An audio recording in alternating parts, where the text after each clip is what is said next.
Assalamu alaikum wa rahmatullahi wa barakatuhu. Mekendekler, kattaluşlar, avanslar. Tuğanlar Kia K5. Koreyskiy rынок Kia K5, Rossiyskiy rынокта Kia Optima deb aytiladigan.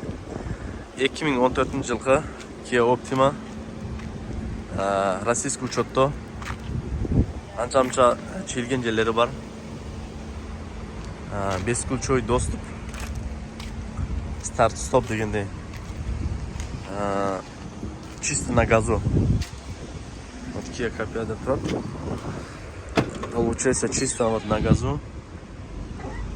Туғандар, как если даже жуылған емес машина. Мен өзім танышымды болот. Ол жерде біраз ширген жерлері бар. Ол жерден до конца. Получается. Салонды көрсетейін. Вот салон. Задний обдув бар екен.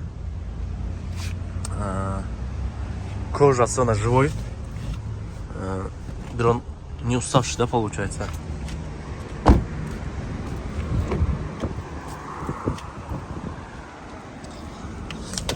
Так, пробегін көрсетіп жатқан болсақ, 120.825 км дейді.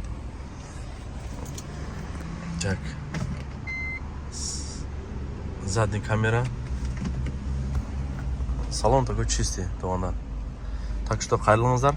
Бағасыны 950 деп отырады, бірақ нормальный торг қылып берем дейді. Жақсы торг.